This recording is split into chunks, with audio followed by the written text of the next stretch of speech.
찬양에 참여하면서 어떻게 이렇게 오늘 메시지하고 100% 맞아 떨어지나 신기하기도 하고, 또 어떻게 은혜롭게 하면서도 목에다 힘도 안 주고 자연스럽게 아주 여유작작하게 하나, 또 감동을 또 받았어요. 감사하고 축복합니다. 우리가 때로 정말 예수 믿고 살아가는 거 너무너무 어렵다 이렇게 느껴본 적이 많이 있을 겁니다. 근데 사실은 어려운 게 아니라 CCC 창설자 하늘나라 가셨습니다. 빌 브라이트 박사 말에 의하면 불가능하다. 그 신앙생활이 우리 힘으로 하는 거는 어려운 게 아니라 불가능하다 했습니다. 자, 그래서 오늘 새롭게 이 믿음으로 사는 것을 내 지혜와 능력으로 하는 것으로 착각하는 이런 착각부터 버려야 되겠습니다.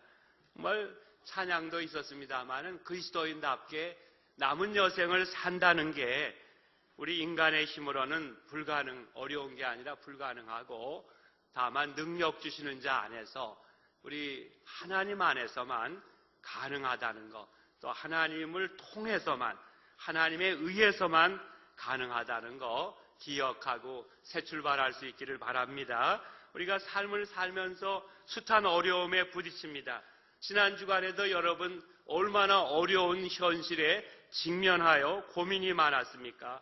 또 어떻게 살아야 될 것인가 그 방향을 제시받기를 원해서 오늘도 이 추운 날씨에 우리 모두가 여기 나왔습니다. 그거에 대한 이 진단과 또 방향을 제시해 주는 장이 바로 여호수아 6장입니다. 이 내용은 많이들 아십니다. 이스라엘 백성들이 하나님의 명령을 따라 여호수아의 인도로 여리고성을 매일 한 번씩 6날을 돌고, 마지막 날은 몇 번 돌았어요? 7번을 돌았더니 여리고 성벽이 무너져 내렸다는 익숙한 성경의 이야기입니다. 이 이야기는 오늘을 살고 있는 저나 여러분에게 무엇을 말씀합니까?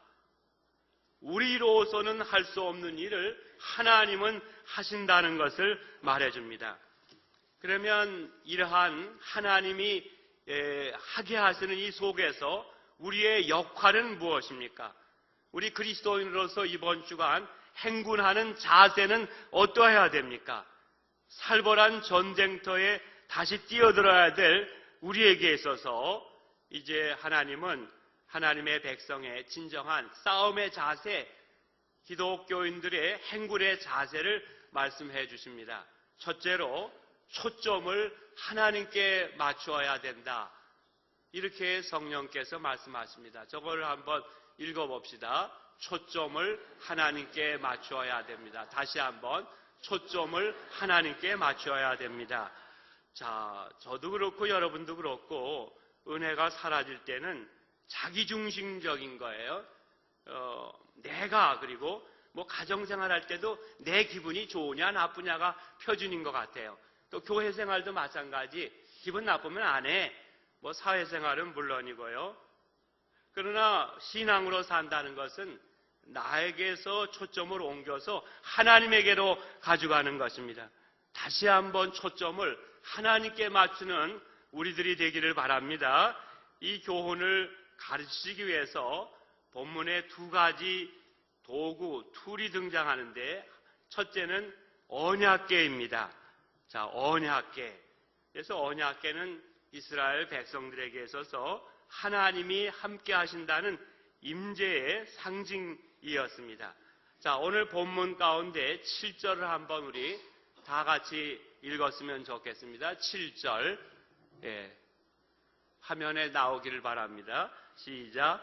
또 백성에게 이르되 나아가서 그 성을 돌되 무장한 자들이 여호와의 궤 앞에서 나아갈지니라 하니라. 아멘. 그리고 제가 8절 상반을 보겠습니다. 여호수아가 백성에게 이르기를 마침에 제사장 7번 양각나팔 7을 잡고 여호와 앞에서 나아가며, 자, 7절에서는 여호와의 궤 앞에서, 8절에는 여호와의 앞에서, 그래서 연결하면 여호와라는 단어와 여호와의 궤라는 단어가 연결됩니다. 뭘 의미합니까? 언약궤 앞에서 행하는 게 하나님 앞에서 행하는 것이라, 이런 설명입니다. 언약궤는 이스라엘 백성들에게 있어서 하나님의 임재 그 자체입니다. 그들은 언약궤를 바라볼 때마다 자기들을 애굽에서 인도해내신 하나님을 생각을 했습니다. 가나안으로 인도하실 하나님을 생각합니다. 앞서가는 언약궤를 바라보면 하나님이 앞서가신다. 또 내 뒤에 있는 언약궤를 생각하면서 하나님이 내 뒤에 계신다 믿어왔습니다. 이스라엘 백성들이 언약궤를 가지고 행할 때 그 언약궤는 항상 맨 앞쪽 아니면 가운데, 한가운데 위치했습니다. 주로 이스라엘 백성들이 광야를 행진할 때는 언약궤가 앞서갔습니다. 때때로 그들이 머물 때는 언약궤가 그들 가운데에 위치했습니다.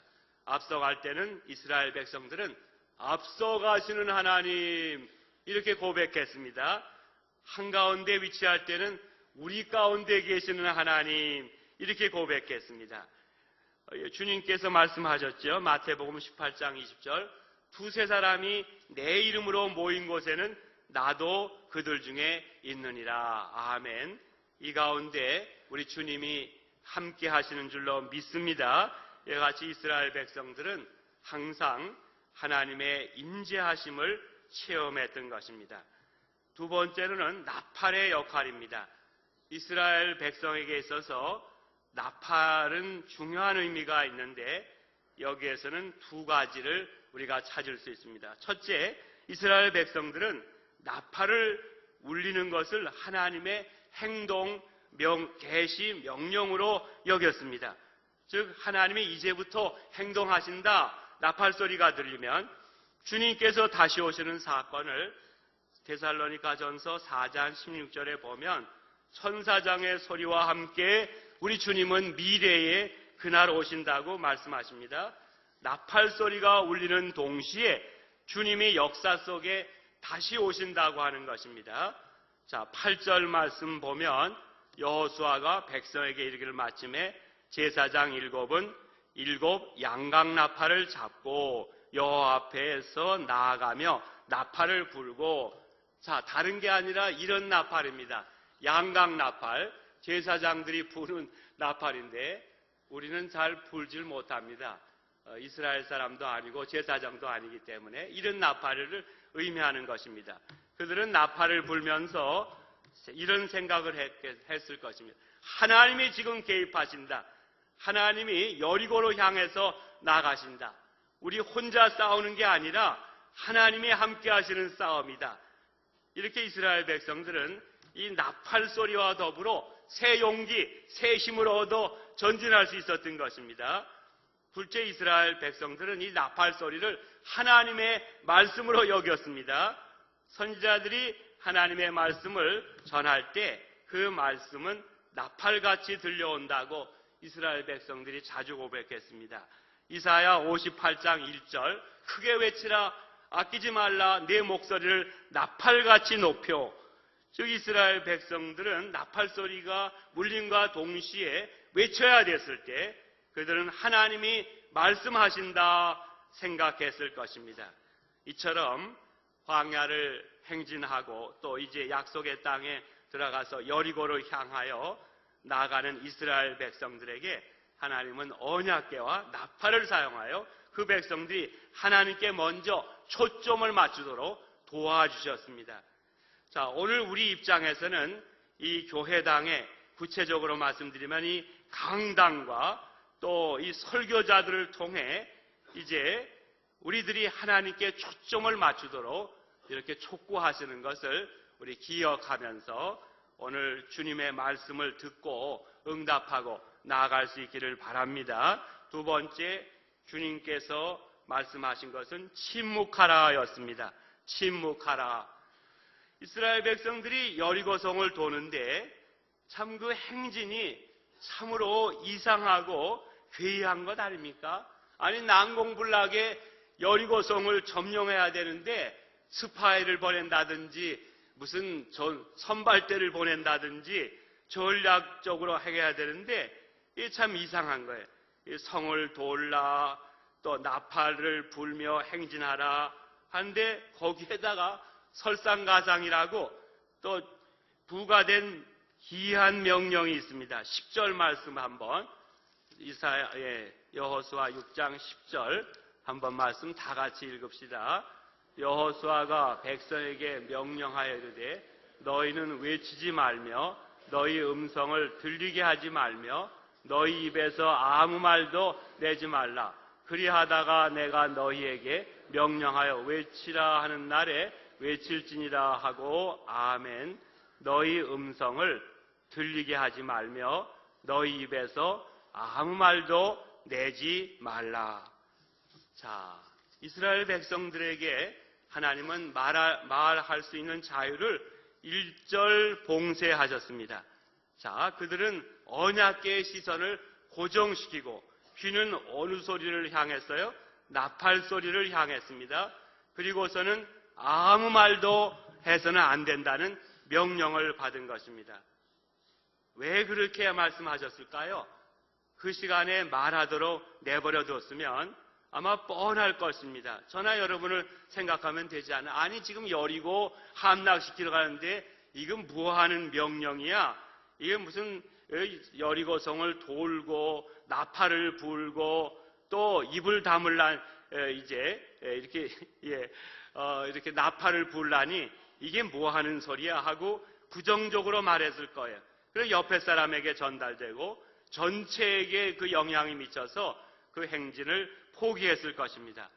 따라서 하나님께서는 이때 이스라엘 백성들에게 또 침묵을 명령하셨습니다.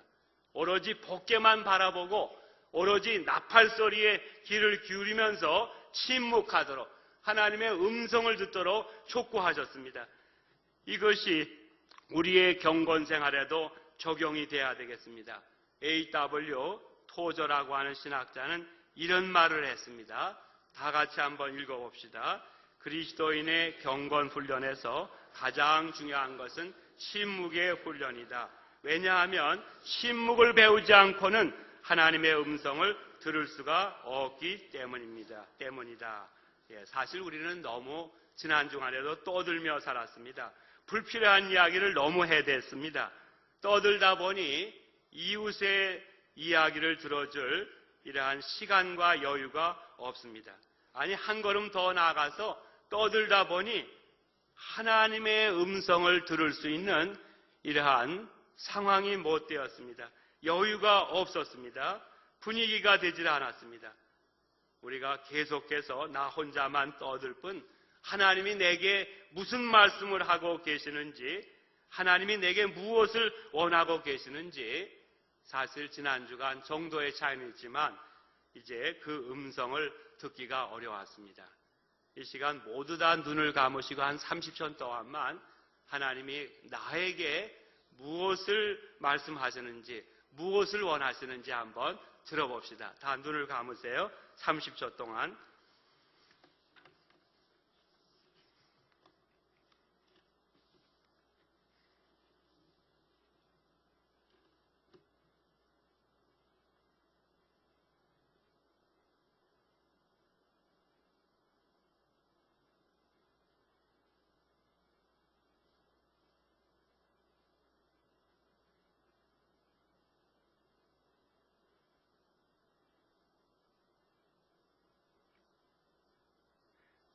이제 눈을 뜨시기를 바랍니다. 자, 이 이상하고도 놀라운 행진을 생각해 보시기 바랍니다. 이 행진의 의미는 무엇입니까? 그들은 아무 말도 없이 침묵의 행진을 계속하고 있습니다. 그들의 눈길은 언약궤를 주시합니다. 그들은 나팔 소리를 듣습니다. 또 침묵합니다. 하나님이 함께 하신다. 하나님이 역사하신다. 하나님이 여리고를 점령하신다. 생각하게 됩니다. 여러분, 하나님이 내 삶의 주인이라면 그 하나님은 저나 여러분의 삶의 공간에서 과연 지금 어떤 역할을 하고 계십니까? 하나님은 참으로 나의 삶의 주인이 되셔서 가정에서나 또한 세상에서 우리의 삶을 다스리시고 내 삶을 지배하고 계십니까? 아니면 그분이 지배하시고 다스려 주시는 이 삶의 의미와 간격을 우리는 알고 있습니까? 우리가 이것을 모르는 것은 이 침묵의 교훈을 배우지 못했기 때문입니다. 그래서 하나님을 바라보지 못하고 있기 때문입니다. 그래서 그 하나님의 음성을 듣지 못하고 있기 때문입니다. 침묵의 교훈을 배워야 될 때가 왔습니다. 또 세 번째로 순종하라 말씀하십니다. 오늘 본문에 보면 하나님은 자기 백성들에게 성을 무너뜨릴 수 있는 방법을 말씀하십니다. 우리 한번 다 같이 2절부터 5절까지의 말씀 천천히 읽어보도록 하겠습니다. 여호와께서 여호수아에게 이르시되 보라 내가 여리고와 그 왕과 용사들을 내 손에 넘겨주었으니 너희 모든 군사는 그 성을 둘러 성 주위를 매일 한 번씩 돌되 엿새 동안을 그리하라. 제사장 7은 7 양강나팔을 잡고 언약궤 앞에서 나아갈 것이요 7째 날에는 그 성을 7번 돌며 그 제사장들은 나팔을 불 것이며 제사장들이 양강나팔을 길게 불어 그 나팔 소리가 너희에게 들릴 때에는 백성은 다 큰 소리로 외쳐 부를 것이라. 그리하면 그 성벽이 무너져 내리리니 백성은 각기 앞으로 올라갈지니라 하시매. 아멘. 잘 살펴보시기를 바랍니다. 백성들이 그 여리고성을 한 번 돌고 났지만 성은 무너지지를 않았습니다. 또 이틀째 한 번 더 돌아왔지만 무너진 것이 아닙니다. 3일째, 4일째, 5일째, 6일째 돌았지만 무너져 내리지를 않습니다. 또 7째 날 6번까지 돌았지만 성은 여상하게 있었습니다. 그러나 7번을 돌았을 때 총 몇 번입니까? 13번을 온전히 도니까 성이 무너져 내립니다.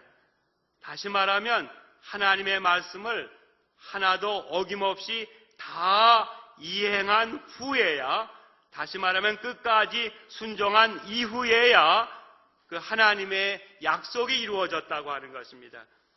본문을 묵상하던 한 신학자는 이러한 유명한 이야기를 해왔습니다. 사실은 이건 우리도 할 수 있는 이야기인데요. 한 번의 순종이 상황을 바꾸지 않을 수도 있다. 그러나 온전한 순종은 반드시 상황을 바꾼다. 말이야 어려운 게 하나도 없잖아요. 순종하지 않아서 그렇죠.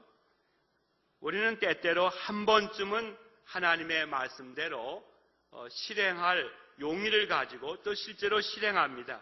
또 이웃을 사랑하기도 하고 또 굳은 일에 봉사하기도 합니다. 또 기도하기도 합니다. 그러나 이거 한 달이 지났는데 아무 일도 일어나지 않습니다. 그럴 때 하나님 말씀 순종해봐도 소용이 없구만 하고 기도도 포기하고 섬김도 포기하고 순종도 포기하는 경우가 많이 있지 않습니까? 물론 한 번이나 두 번, 세 번의 순종이 상황을 바꾸지 않을 수 있습니다. 그러나 온전한 순종은 반드시 상황을 바꿀 수 있게 되어 있습니다. 나만 장군이 7번 요단강에 물을 담그니까 나병이 깨끗이 치유되지 않았습니까? 6번 가지고는 안 됩니다. 7번이어야 됩니다. 하나님은 왜 이스라엘 백성들로 하여금 성을 그렇게 13번이나 돌게 하셨습니까? 자기 백성들의 온전한 순종을 요구하시기 때문입니다. 그래서 이제 시편 37편 7절에 보면 여호와 앞에 잠잠하고 참고 기다리라 말씀하고 있지 않습니까?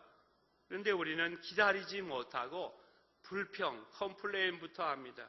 그러나 하나님은 좀 더 우리를 주목하여 바라보십니다. 충녀라, 내가 끝까지 순종하는지를 내가 보기를 원하노라. 거의 이런 소리를 못 들고 지내오다가 그냥 땅바닥까지 떨어지고 그럴 때야 겨우 엎드려서 이런 소리가 세미하게 들려오는 걸 듣게 됩니다. 이사야 28장 16절을 봅니다. 그러므로 주 여호와께서 이같이 이르시되 보라 내가 한 돌을 시온에 두어 기초를 삼았노니 곧 시험한 돌이요 시험한 돌이요.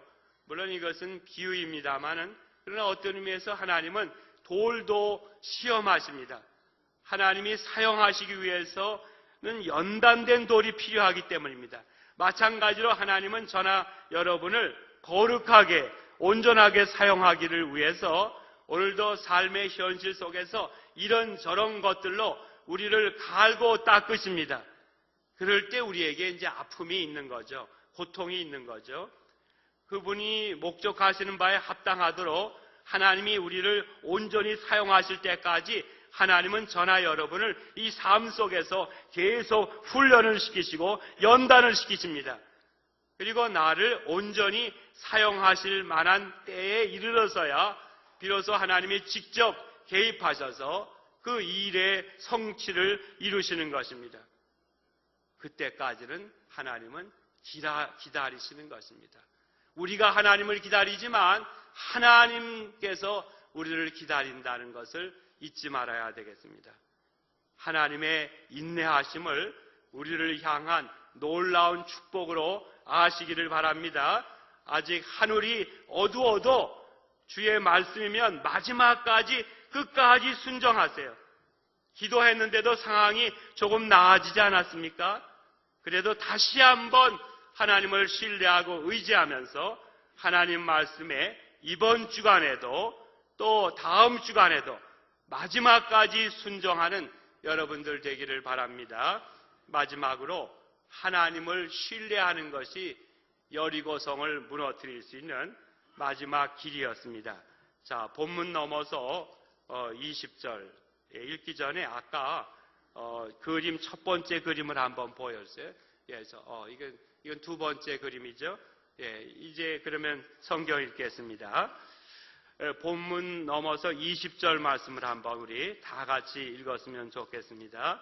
이에 백성은 외치고 제사장들은 나팔을 불매 백성이 나팔 소리를 들을 때 크게 소리 질러 외치니 성벽이 무너져 내린지라 백성이 각기 앞으로 나아가 그 성에 들어가서 그 성을 점령하고 아멘.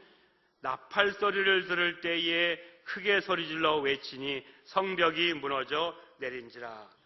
어느 신학자는 이렇게 여기에 대해서 이렇게 말씀했습니다. 이 마지막 일곱째 날의 최후의 함성, 즉 그들이 하나님의 명령을 다 이행한 후에 외친 최후의 함성은 하나님께서 명하신 것을 다 했습니다. 이제는 하나님의 차례입니다.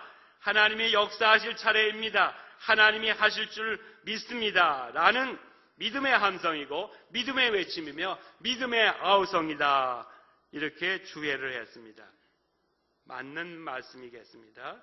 그래서 외침이 성을 무너뜨린 것이 아니라 믿음이 성을 무너뜨린 것입니다.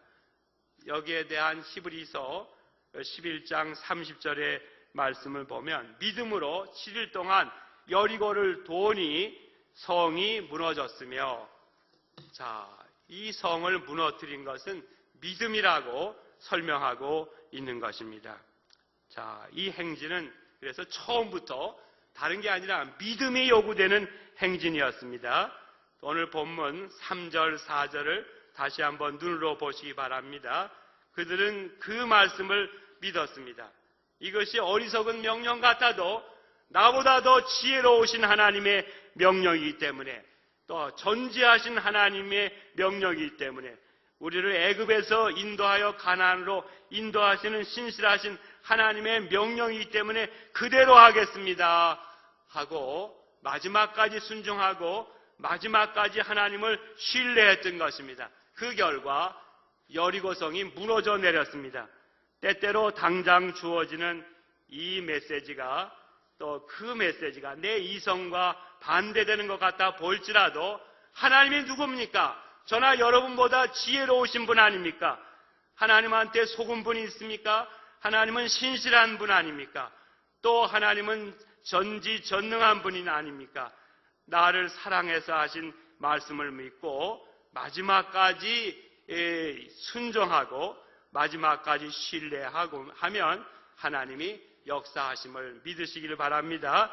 이것이 바로 이때 당시에 이스라엘 백성들의 믿음이었던 것입니다. 그들은 믿음으로 그 행진을 시작했습니다. 그리고 마지막에 믿음으로 최후의 함성을 질렀습니다. 그들은 믿음으로 시작했고 믿음으로 마지막 승리의 결산을 얻었습니다. 그래서 믿음 생활은 한마디로 믿음에서 믿음으로 나가는 것입니다. 그래서 사도 바울은 로마서 1장 17절에서 말씀합니다. 한번 다 같이 읽겠습니다. 복음에는 하나님의 의가 나타나서 믿음으로 믿음에 이르게 하나니 기록된 바 오직 의인은 믿음으로 말미암아 살리라 함과 같으니라. 아멘. 그래서 세상에 나가서 바뀌어가지고 오직 나는 돈으로 말미암아 살리라 하지 말고 돈이 다 떨어지고 부채가 쌓였어도 오직 의인은 믿음으로 말미암아 살리라. 이렇게 해서 모든 문제 해결함 받기를 바랍니다. 우리의 신앙생활이 어떻게 시작되었습니까? 처음에는 십자가에서 예수님이 나를 위해 돌아가시고 그래서 내 죄가 사해졌다는 이것이 반신반의 됩니다. 그러나 믿으라고 하니까 믿었습니다. 믿다 보니까 믿어집니다. 우리는 새로운 삶을 시작했습니다. 우리는 변함없는 믿음으로 삶의 길을 걷기 시작해야 합니다. 우리는 변함없는 믿음으로 삶 속에서 이번 주안에도 삶의 곤란과 어떤 어려움이 오더라도 직면하고 변함없는 믿음으로 나의 인생의 마지막에 승리의 함성을 지를 수 있게 되기를 바랍니다. 어느 타교회 장로님의 이야기입니다. 신앙이 깊은 이 장로님은 한 식품회사의 사장으로 지낼 만큼 직장생활에도 충실하였습니다. 어느가 하나 빠질 것 없는 분이었습니다. 그런데 하루는 회사의 행사가 주일에 개최되는 바람에 큰 고민에 빠지게 되었습니다. 직원도 아니고 계열사 사장으로 그룹 회장이 주최하는 기업의 대대적인 행사에 불참한다는 것은 그로서도 어려운 일이었기 때문입니다. 거기다가 마침 주일 대표기도 차례가 되었습니다. 장로님은 교회 장로로서 순서를 변경하여 다른 이에게 부탁하는 것도 자기 신념에 맞지 않는다고 생각하는 분이었습니다. 이제 둘 중 하나는 포기해야 되는 상황이었습니다. 결국 장로님은 회사 일을 우선하기보다는 부족한 내가 사장의 자리에 앉도록 인도하신 하나님 우선으로 해야 되겠다 결단했습니다. 자, 하나님을 우선으로 여기기로 결단하고 그 주일에 교회에 나갔고 예배에 참여했고 대표 기도를 담당했습니다. 그 다음 날 아침입니다. 장로님은 회장님의 호출을 받고 회장실로 갔습니다. 독실한 불교 신자이기도 한 회장님이 내가 행사에 불참한 것에 대해서 어떤 반응을 보일까 생각하고 겸허히 서 있었습니다. 그때 회장님이 말했습니다. 나는 당신이 어제 당연히 행사에 참여하지 않고 교회에 갈 줄 알았소. 만약 당신이 어제 교회 예배에 빠지고 행사에 참여했더라면 오히려 나는 당신을 회사에서 내보낼 생각이었소. 우리 회사에서는 당신과 같이 믿음이 두터운 사람이 필요합니다. 할렐루야. 성도 여러분들, 이 장로님이야말로 오늘 본문에 나타난 대로 하나님께만 집중하며 잠잠히 하나님의 음성을 들으며 하나님께 온전히 순종하며 마지막까지 하나님을 신뢰하여 하나님께 영광을 돌리고 승리의 행진을 하는 그리스도인이라 하겠습니다. 사랑하는 성도 여러분, 기적은 저나 여러분이 온전히 순종하기 전에는 절대 일어나지 않습니다. 그러므로 이번 주간에도 하나님이 일으키시는 기적은 우리가 다시 한번 하나님께 집중하고 다시 한번 하나님의 음성을 듣기 위해 침묵하고 다시 한번 온전히 순종하고 다시 한번 하나님을 신뢰할 때 이제 기적이 우리에게도 나타날 줄로 믿습니다. 이렇게 될 때 하나님의 영광이 임하고 우리의 신앙이 한 단계 성숙해지게 될 줄로 믿습니다. 기도하겠습니다. 은혜로우신 아버지, 다시 어려운 삶의 현실로 나가는데 주님의 도우심이 아니면 믿음으로 사는 것이 불가능한 것을 깨달을 수 있도록 도와주시옵소서. 다시 한번 하나님께만 집중하게 하시고 다시 한번 침묵으로 하나님의 음성을 듣게 하시고 온전히 순종을 다짐하고 순종하게 하시고 다시 한번 하나님을 신뢰할 때 저희도 순종의 끝에서 하나님의 영광을 보게 하시고 우리의 신앙의 성숙을 경험하고 간증하도록 인도하여 주옵소서. 우리의 대장이 되시는 예수님의 이름으로 기도합니다. 아멘.